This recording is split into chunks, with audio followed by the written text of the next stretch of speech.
Top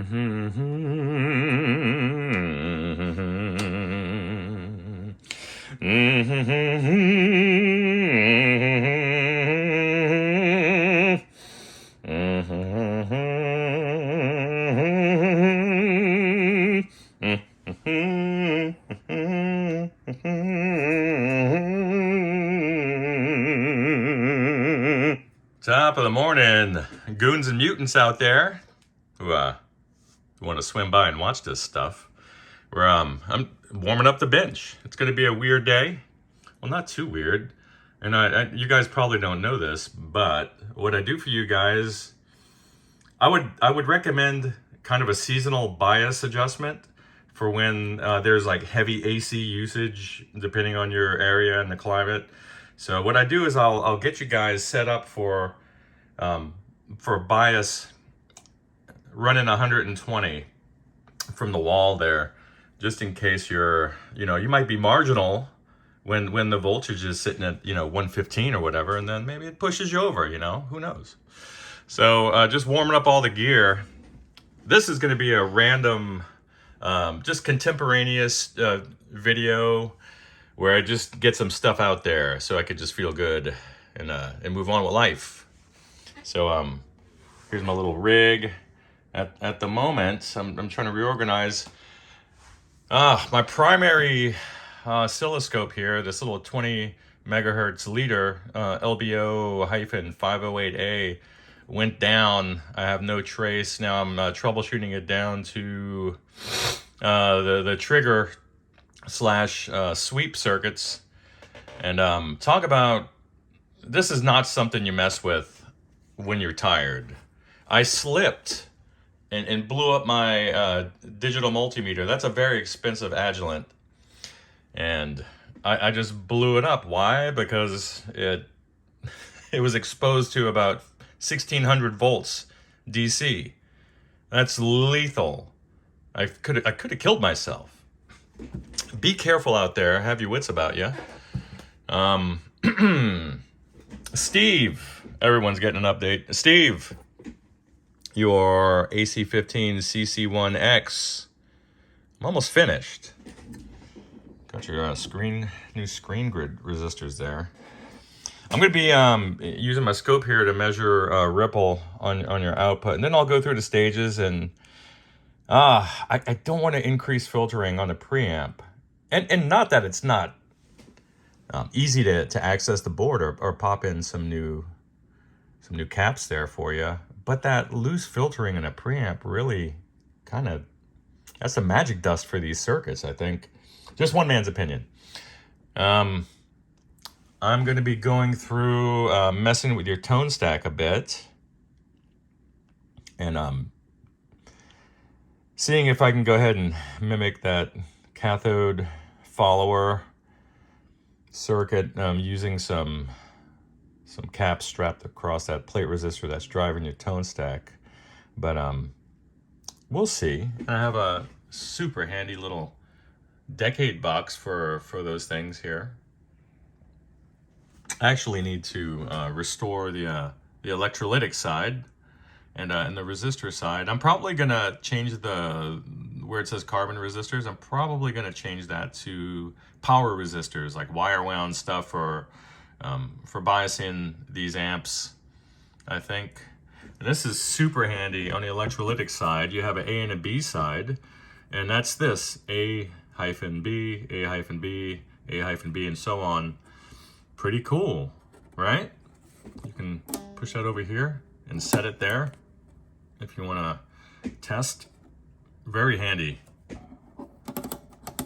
Very handy if you guys can get your hands on these. You're going to have to refurbish it, though. Guaranteed.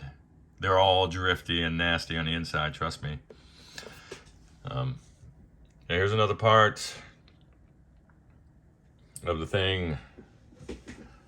So, and something else that's been bothering me for a long time. Why did I pick my business name, Forgotten Gear Restorations?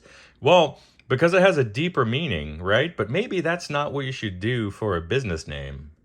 So that's not what you should do at all. And I got the hint early on when some guy called me up frantically and said, "Is this Forgotten Gear Respirations?" And I just kind of chuckled to myself. I didn't even correct them.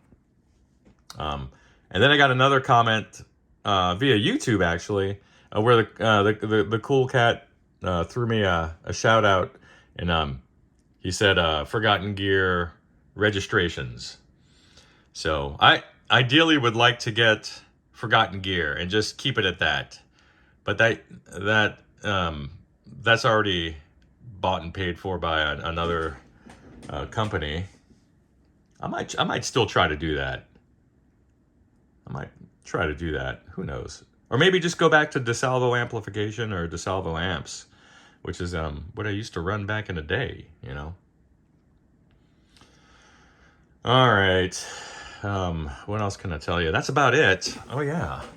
So after this tone puppy is done, got a cute little guy. I actually have a Hot Rod Deluxe, another one, coming up. But check out this little tone puppy. It's a beautiful little amp. It's a little Supro. Look at that guy. It's a cute little guy, right? I'll tell you what, the new Supro stuff, the mechanical construction's pretty damn good. Their circuit boards leave a little to be desired. They're doing good, though. It's not bad. It's certainly better than the equivalent Fender stuff. So I wouldn't have any reservation about owning a piece of Supro gear. The modern stuff, of course, there are flaws, and of course we talk about it. That's our job, you know. A lot of people think we're negative, but truth be known, it's because we get broken stuff. All we do is fool with broken stuff. So of course we're going to have criticism about things because, you know, you gain a little bit of experience, you see how things break over and over again, and, you know, you form an opinion, and then you say it. It's not being negative.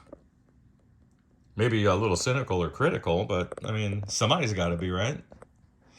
So this guy has an excess of reverb drive. The guy can't even turn it past 1 without it turning into Dick Dale. So I'm going to try a few non-invasive things. The taper's already screwed up on the potentiometer because he can't go past 2. So I would say it's screwed up. So the first thing I'm going to try is I'm going to use trusty old Ohm's law, and we're going to essentially half the value of the reverb level potentiometer just by strapping a resistor across it in parallel. And we're going to see where that takes us.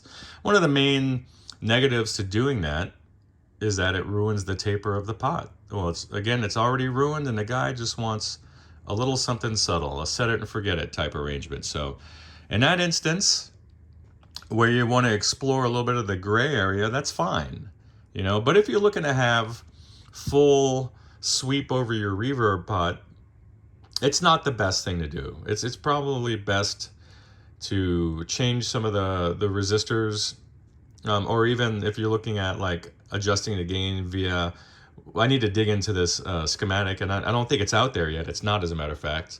So when I get in here, we'll take a peek at the driver and recovery, and I'll see if I can maybe adjust the some of the gain staging in the circuit with some simple tweaks. I don't have to run any jumpers or wire or anything, so should be interesting. But I like these amps, like nice quality handles.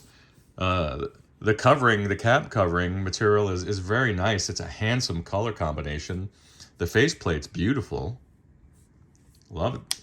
The switches are nice. I like the finishing hardware. You know, they're using screws. It's handsome. I like it. So, I guess that's about it, right? Everything's warmed up. I'm ready to get this iron cooking. I hope you guys are doing well out there. Happy Friday, right? Maybe I'm not going to get into this with you guys because this is one of those things where if you follow along and screw up, you're dead. At least you have a fighting chance, mostly, with some of the work that I do present you guys. If you slip up, this is like riding a motorcycle. You got one shot. You're gonna lay it down? I don't think so. All right. Have a good morning. Bye.